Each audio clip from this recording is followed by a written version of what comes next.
Assalamualaikum warahmatullahi wabarakatuh. Bismillahirrahmanirrahim. Alhamdulillahilladzi ja'ala Ramadan syahrul mubarak. Wassalatu wassalamu ala sayyidina Muhammadin wa ala alihi wa sahbihi ajma'in, amma ba'du. Ayyuhas shaimin wa shaimat rahimakumullah, para asatidzah, para hujjah, bapak-bapak, ibu-ibu, saudara-saudara jamaah salat subuh yang dimuliakan Allah Subhanahu wa taala, segenap pengurus DKM Masjid Miftahul Jannah yang kami hormati, penasehat Bapak Haji Jazuli, mudah-mudahan selalu kita dalam lindungan Allah Subhanahu wa taala, dan kita berharap mudah-mudahan ibadah puasa yang kita lakukan, tarawih yang telah kita kerjakan, mudah-mudahan seluruhnya diterima oleh Allah Subhanahu wa taala, dan kita berharap mudah-mudahan Ramadan yang masih panjang ini Allah berikan kita panjang umur, Allah berikan kita sehat walafiat, Allah berikan kita kemampuan untuk kita dapat menyelesaikan ibadah Ramadan, dan pada akhirnya kita mendapatkan janji Allah dan janji Rasulnya. Amin ya rabbal alamin. Hadirin hadirat jamaah yang kami muliakan, bahwa ibadah Ramadan ini banyak hikmah, banyak pelajaran yang bisa kita ambil untuk kehidupan kita. Maka ada yang mengatakan bahwa Ramadan ini adalah madrasah, sekolah yang bisa mendidik kita untuk menjadi bekal dalam menjalani hidup dan kehidupan. Karena kehidupan manusia ke depan ini begitu banyak rintangan, begitu banyak halangannya. Maka dengan ibadah Ramadan akan membentuk manusia, membawa manusia, mengarahkan manusia, yang pada akhirnya yang kata Allah Subhanahu wa taala, ya ayyuhalladzina amanu kutiba alaikumusiyam kama kutiba alal ladzina min qablikum la'allakum tattaqun. Jadi inti akhir daripada pendidikan Ramadan ini ingin membawa manusia-manusia untuk menjadi orang-orang yang bertakwa kepada Allah Subhanahu wa taala.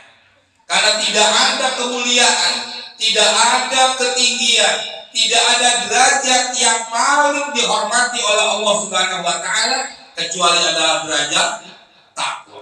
Inna akramakum innallahi atqakum. Sesungguhnya yang paling mulia di sisi Allah adalah orang-orang yang bertakwa. Bukan orang yang banyak hartanya. Belum tentu orang yang hartanya banyak menjadi orang yang bertakwa.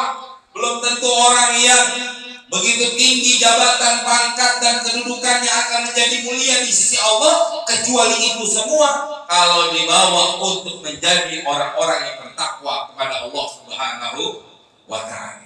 Maka hadirin jamaah, ibadah Ramadan ini adalah madrasah kita.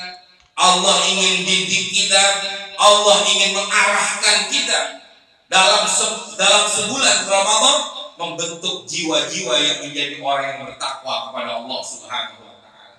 Ini hadirin, alhamdulillah nih Pak Bu, baru 2 hari kita puasa, sholat subuh banyak. Alhamdulillah. Kemarin sebelumnya gimana? Sebelum Ramadan, alhamdulillah banyak sendalnya sampai keluar. Sendalnya di luar Pak, orangnya kagak ada, karena bukan sendal bawa ke dalam, ya maka diomelin juga Pak pengurus. Ya sendal kotor dibawa ke masjid. Tapi alhamdulillah ini kita lihat, sampai saya baca di grup Masjid Miftahul Jannah, sampai kagak muat sholat tarawih malam pertama, jalanan ditutup, sampai ke sekolahan katanya. Tadi semalam gimana? Oh iya, hujan lupa saya. Iya, malam gerimis jadi kagak ambil keluar. Tapi kan lihat coba antusiasnya, begitu hebat membawa orang-orang yang bertakwa kepada Allah. Tapi kan ketakwaan ini Pak Bu cuma kuatnya sepekan, paling lama 10 hari, 11 hari, 12 hari ke-12. Alhamdulillah jamaah bikin maju. Bukan bikin maju, bikin hebat, tapi bikin kurang orangnya. Belum membentuk jiwa-jiwa yang menjadi orang-orang yang bertakwa kepada Allah Subhanahu wa taala. Kenapa demikian? Karena kalau saya mau bahas sekarang kita mau bahas sedikit aja. Ya, bahwa dikatakan Ramadan ini menjadi ladang atau menjadi tempat buat kita menjadi orang yang bertakwa. Ramadan ini membentuk, di antaranya adalah membentuk jiwa-jiwa yang sabar. Karena orang yang bertakwa itu adalah orang yang sabar. Makanya pantas kalau kata Nabi SAW, Ar-Ramadan sahrul sabar. Bulan Ramadan adalah bulan sabar. Sabar inilah yang membentuk jiwa manusia yang akan mengangkat derajatnya di sisi Allah Subhanahu wa taala. Coba jemaah, Nabi kita Muhammad adalah nabi yang terakhir. Ya. Nabi kita Muhammad adalah nabi yang terakhir diangkat oleh Allah Subhanahu wa taala, tapi derajatnya, kedudukannya mempunyai julukan apa? Sayyidul Anbiya wal Mursalin, pemimpin para nabi, pemimpin para Rasul. Bukan Nabi Adam, bukan Nabi Musa yang dikatakan Abul Bashar, bukan Nabi Nuh, tapi kenapa Nabi Muhammad SAW yang dikatakan adalah Sayyidul Anbiya wal Mursalin, Nabi yang terakhir? Karena kalau kita lihat sejarahnya, Nabi Muhammadlah manusia yang paling sabar di atas dunia ini. Nabi Musa 950 tahun dia berdakwah, betul kan? Betul salah? Nabi Musa, Nabi Nuh, begitu dong, protes dikit. Ini ngantuk ini. Ya, sengaja saya Pak, saya salahin, tapi biar tahu. Nabi Nuh, Nabi Musa, Nabi Nuh 950 tahun dia berdakwah. Cuma dapat berapa orang? Nggak sampai 100. Ada riwayat mengatakan 80 orang doang. Kan kalau kita lihat gimana nggak sabarnya Nabi Nuh alaihissalam, dia berdakwah sampai 950 tahun, tapi pada akhirnya apa? Nabi Nuh angkat tangan, berdoa kepada Allah, bermunajat, ya Allah, saya udah tidak sanggup menghadapi umat manusia yang berdurhaka kepadamu, yang tidak mau diajak untuk memeluk agamamu, ya Allah, turunkan azab kepada mereka. Sabar nggak? Enggak. Buktinya apa? Dia angkat doa, dia memohon kepada Allah untuk diturunkan azab 950 tahun. Makanya jamaah, yang namanya sabar gak ada batasnya.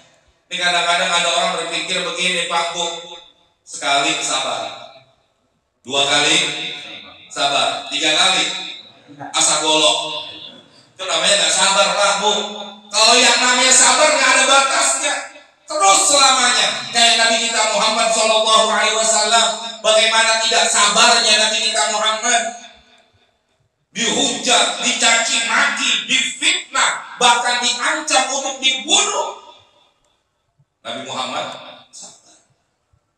Nabi Muhammad tatkala mau keluar dari rumah, mau menuju ke masjid, diludahi, dibalas. Enggak. Sekali, 2 kali, 3 kali, berkali-kali, bahkan satu saat Rasulullah lewat tapi tidak diludahi. Apa yang terjadi? Ditengokin yang sakit. Yang meludahi Rasulullah sakit ditengokin. Kalau kita gimana Pak? Bu, kira-kira gimana? Mampus lu. Kalau kita sumpahin, betul, kita caci maki, kita hujat orang yang telah berbuat jahat kepada kita. Tapi Rasulullah ditengokin, bukan hanya ditengokin doang, dibawain makanan, dibawain minuman, didoakan supaya sembuh. Inilah sabarnya Rasulullah SAW. Bahkan waktu beliau hijrah ke Taif, tahu Taif? Belum. Ya, Ustaz Dayat kalau begini. Iya, Taif, bukan Taif sini bukan. Ada Bang Taif saudara. Bang Ojek, beda lagi Pak. Bu, udah pernah ke Taif Bu? Belum ya? Taif tuh, kotanya dingin, enak. Nah, Masya Allah. Itu tempat hijrah yang pertama Rasulullah. Rasulullah pertama kali hijrah sebelum ke kota Madinah, ke kota Taif. Tapi apa yang terjadi? Bukan disambut Rasulullah, tapi malah disambit. Dilempari dengan batu, dilempari dengan kotoran, bahkan bercucuran darah daripada mukanya Rasulullah. Pada saat itu Rasulullah didatangi malaikat Jibril, sampai malaikat Jibril berkata, ya Muhammad, apa perlu gunung Uhud saya lempar kepada orang-orang Taif? Pak, Kalau kita yang jadi Imam Muhammad gimana? Jangan pakai ngomong Jibril, lemparin aja, udah gedeg. Oh, kalau gedeg tuh Pak, kalau orang Betawi bilang marahnya marah banget, kesel banget, tuh namanya gedeg udah pakai G ya. Kalau pakai gudegnya beda lagi. Kalau gudeg enak, ini gedeg. Udah benci banget, udah marah banget. Kalau kita yang jadi Nabi Muhammad, tapi Nabi Muhammad mengatakan jangan ya Jibril, fa innahum la ya'lamun. Mereka nggak tahu siapa saya, mereka nggak tahu apa yang saya sampaikan. Malah didoakan oleh Rasulullah SAW, Allahumma hdi qaumi, ya Allah berikanlah hidayah kepada kaumku. Masya Allah, saking sabarnya Pak. Inilah kedudukan derajat sabar di sisi Allah begitu tinggi. Makanya orang syukur dengan orang sabar lebih mulia mana? Sabar. Orang kalau syukur itu kan dapat nikmat, dapat enak, dapat segala sesuatu, dia syukur pantas. Betul. Kita dapat rezeki, kita dapat uang, kita dapat barang dunia, kita ucapkan alhamdulillah, kita bersyukur kepada Allah, pantas. Tapi yang namanya sabar ini kan ujian, cobaan, kesulitan dan lain-lain sebagainya. Kalau kita jawab dengan sabar, ini yang paling berat. Apalagi lagi kehidupan kayak begini kita nih Pak, Masya Allah. Mungkin kita merasakan semua, pernah dipitnah, pernah dijelek-jelekin, pernah dicaci maki. Alhamdulillah pernah sabar. Ini kadang-kadang sifat sabar ini. Ini Ramadan membentuk jiwa-jiwa yang menjadi orang-orang yang bersabar. Madrasah pertama bagi kita umat Islam dengan datangnya bulan Ramadan membentuk kita menjadi orang yang bersabar. Sabar dalam hal apa? Jangankan perkara yang haram, yang halal aja jangan kita makan. Ini kayak sekarang nih Pak, di rumah ada nggak minuman? Bu, masih ada sisa bekas sahur tadi pagi Bu? Makanan masih ada? Masih ada Pak. Kalau orang Betawi bilang gerobok, tahu gerobok kan? Nggak tahu kan? Kalau orang Betawi gerobok itu lemari tempat makanan, itu namanya gerobok. Oh, bahasa Indonesia apa? Tempat lemari buat makanan. Pengantin baru.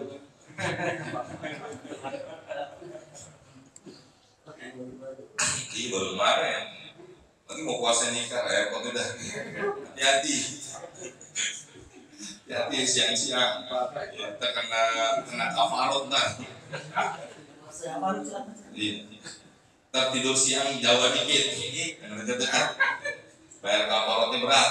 2 bulan puasa berturut-turut. Nggak mampu ngasih orang makan 60 orang miskin tuh. Salah nikahnya. Ntar harus barang. Kelamaan.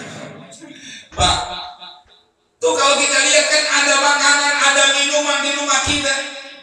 Tapi kalau kita nggak sabar, ini disabar dididik oleh Allah Subhanahu Wa Taala. Jangankan yang haram, yang halal aja nggak boleh. Tuh, sabar. Jangankan istri orang lain, istri sendiri walaupun masih baru sabar, nungguin maghrib. Sabar, Dedi. Apa Dedi ya? Jangankan siang-siang lebih, entar dulu sabar. Artinya apa jamaah? Ini yang mendidik kita menjadi orang-orang yang bersabar kepada Allah. Ini kadang-kadang mohon maaf, zaman sekarang banyak ungkapan, Ustadz jangankan yang halal, yang haram aja susah. Ini mendidik manusia menjadi orang-orang yang serakah kayak begitu, yang ingin menghantam segala sesuatu, yang ingin mengambil segala sesuatu. Jangankan yang halal, yang haram pun diambil. Maka pantas kata Nabi SAW, sayati ala ummati zamanun, akan datang satu zaman yang menimpa kepada umatku, mayubalil mar'u, seseorang sudah lagi tidak peduli, ma'akhadha minhu, apa yang dia peroleh, apa yang dia hasilkan, apa yang dia dapati, aminal halal, aminal haram, apakah halal atau haram. Dan ini sudah terjadi pada saat ini hadirin. Ramadan membentuk kita menjadi orang yang bersabar. Nggak ada orang ya di luar Pak, ini ntar ada berangkat kerja, istri di rumah Pak, anak di rumah ya, kita berangkat ke tempat kerja, Banyak orang tapi nggak ada yang kenal sama kita. Warteg buka warteg, Pak. Kelihatan sendalnya doang, pada kaki melayang. Kenapa? Ketutup tengahnya, bawahnya kebuka. Betul. Duit ada Pak di kantong, istri kagak, anak kagak, jauh dari rumah, perut lapar, siang panas, warteg buka, mampir. Pak, mampir nggak? Alhamdulillah nggak kelewatan. Artinya apa? Kan kadang-kadang ujian buat kita kayak begini, duit ada, perut lapar, dengan berbagai macam alasan akhirnya apa? Kita berbuka, nggak sabar kita. Makanya coba lihat, kita udah baru puasa sehari kemarin ya. Bagaimana nikmatnya air putih itu? Bakal azan maghrib dikumandangkan, jangankan air teh, air es kelapa dan lain sebagainya. Aqua putih aja, air putih aja begitu. Kenapa? Udah melalui ujian, melalui daripada berbagai macam rintangan. Tatkala kita ketemu air putih aja, mending putih manis agak, bukan putih bening. Kalau putih namanya susu, betul. Ini air bening. Air bening doang, dingin juga enggak, biasa doang, air aqua minum. Masya Allah, segernya kayak apa, nikmatnya kayak apa. Kenapa? Udah dilalui dengan berbagai macam ujian dan cobaan. Inilah sabar. Sabar membentuk manusia menjadi orang-orang yang akan mulia di sisi Allah Subhanahu wa Ta'ala. Makanya jamaah, segala sesuatu kalau kita lalui dengan berbagai macam ujian cobaan, kita sabari dengan itu semua, maka nanti pada akhirnya akan mendapatkan kenikmatan di sisi Allah Subhanahu wa Ta'ala. Pak, Bu, kita namanya hidup di dunia ini ujiannya berbagai macam. Ada yang ekonominya diuji, betul. Ada yang diuji masalah kesehatannya, ada yang diuji oleh Allah dengan urusan-urusan rumah tangga, ada yang diuji oleh Allah dengan apa? Ribut sama saudara, enggak akur sama tetangga, ada aja. Itu ujian dari Allah. Sabarin, jangan kita lawan, jangan kita hujat, jangan kita marah-marahi mereka. Kenapa? Pada akhirnya nanti mendapatkan kenikmatan dari Allah Subhanahu wa Ta'ala. Dan inilah sabar, intinya seperti ini. Maka nggak ada istilah sabar itu ada akhirnya, nggak ada. Kalau sabar ada akhirnya, namanya nggak sabar. Dan inilah yang Allah inginkan kepada umat manusia. Makanya kalau kita lihat bahwa beberapa contoh-contoh udah banyak, bahwa orang-orang yang pada awalnya sabar, pada akhirnya diuji oleh Allah, tidak datang kesabaran pada dirinya, akhirnya apa? Binasa, hancur semuanya. Maka Ramadan membentuk jiwa-jiwa kita menjadi orang-orang yang bersabar. Kita laksanakan perintah Allah, kita jauhi larangan Allah. Apa yang tadi boleh jadi tidak, apalagi yang haram, jauhi semua. Kenapa? Innallaha ma'as. Ini hati. Makanya di ayat Allah mengatakan apa? Sesungguhnya Allah bersama dengan orang-orang yang sabar. Kok Allah bisa mengatakan begitu dekatnya Allah kepada orang yang sabar? Karena sabar ini sulit. Kadang-kadang kita Pak bisa ngomong tapi nggak bisa jalan. Coba jamaah, Allah lagi uji seseorang itu sakit, terus kita nasihati, Pak, Bu, sabar, ini ujian dari Allah, ini cobaan dari Allah. Kira-kira yang sakit ngomong gimana, Bu? Kira-kira Pak, yang sakit kalau kita dinasihat gitu apa yang diomongin? Atau orang lagi kena musibah, orang lagi kesusahan, orang lagi mendapatkan kesulitan, terus kita kasih nasihat, Pak, sabar, ini ujian. Bu, sabar, ini ujian. Apa yang keluar dari mulut mereka? Lu bisa ngomong sabar, betul. Situ gampang ngomong sabar. Coba kalau situ jadi saya, coba kalau situ mengalami seperti apa yang saya alami, bisa gak sabar? Itu yang keluar dari mulutnya, betul. Enggak diucapkan, Alhamdulillah, terima kasih Pak, Bu, udah nasihatin saya, udah mengingatkan saya tentang kesabaran. Ini yang gak keluar, malah dicaci maki. dihujat orang-orang yang memberikan nasihat tentang kesabaran. Kenapa? Karena begitu beratnya ujian, cobaan dihadapi dengan kesabaran.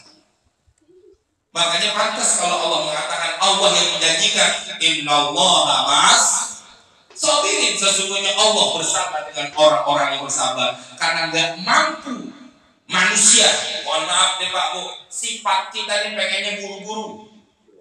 Betul. Sifatnya manusia al-ajalah, pengennya segera, pengennya cepet-cepet. Sifat manusia. Coba Bapak Ibu kalau lagi sakit, Pak Bu kalau lagi sakit minum obat sekali dua kali nggak sembuh, kira-kira gimana? Tukar obat, betul? Iya, itu sifatnya manusia al-ajalah, pengennya buru-buru. Nggak ada orang yang sabar. Saya sekali nggak dapat, dua kali nggak dapat, tiga kali dilaksanakan lagi, empat kali terus, nggak ada, jarang. Makanya segala sesuatu yang instan, segala sesuatu yang cepat kurang baik. Coba makanan. Sekarang banyak nih makanan-makanan siap saji, artinya makanan yang bisa langsung dimakan. Efeknya apa Pak Bu? Akibatnya apa sekarang? Timbul berbagai macam penyakit. Makanya kalau kita lihat orang-orang tua kita dulu, itu makanannya nggak macam-macam, nggak ada istilah makanan siap saji. Maka penyakitnya apa? Nggak macam-macam juga orang dulu. Paling nggak apa? Apa istilah kalau orang-orang gede? Brahma. Brahma apa ini? Penyakitnya kayak begitu aja kalau sekarang. Kolesterol, darah tinggi, gula, jantung, masya Allah. Apa yang menyebabkan? Karena makanan siap saji, makanan cepat, dan itu yang menyebabkan timbulnya berbagai macam penyakit. Orang dulu nggak ada, mau makan masak dulu, mau makan ayam potong dulu, betul? Nah iya, mau makan ikan nyerok dulu di kolong. Kalau sekarang kan enggak. Ini yang menyebabkan apa? Tidak sabarnya orang-orang zaman sekarang. Apa-apaan maunya cepat, apa-apaan maunya instan, maunya segera dan lain sebagainya. Ini diuji oleh Allah. Bagaimana sifat sabar kita dalam menghadapi ujian dan cobaan dari Allah Subhanahu wa Ta'ala. Ini kita Pak Bu semuanya pasti ada ujian. Dan ujian kita macam-macam pada diri kita ini masing-masing ada ujiannya. Maka jawablah dengan sabar. Ramadan ini membentuk jiwa manusia menjadi orang-orang yang bersabar, orang-orang yang menerima dengan ikhlasnya dengan apa yang telah ditentukan oleh Allah Subhanahu wa Ta'ala. Allah juga tidak zalim kepada manusia. Pak Bu, Allah nggak zalim sama kita, sebagaimana tidak zalimnya seorang tua kepada anak. Bapak Ibu, sekesel apapun sama anak, sayang apa enggak? Sayang. Bandel apapun tuh anak, nakal apapun tuh anak, tetap orang tua sayang. Cuma timbul rasa sayangnya orang tua kepada anak tuh beda-beda. Apa yang diminta anak, ada yang dikasih. Apa yang diharapkan anak, ada yang tidak dikasih. Betul apa enggak? Pak, Bu, punya anak umur 15-16 tahun, lagi bahaya-bahayanya naik motor, ngetrek, balapan. Anak ibu, anak bapak minta beli motor, beliin.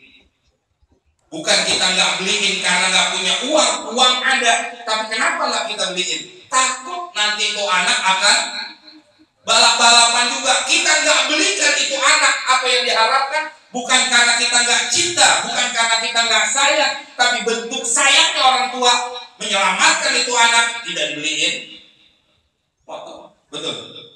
Tapi itu perasaan anak gimana? Bapak pelit, ibu nggak sayang. Buktinya saya pengen beli motor kagak dibeliin.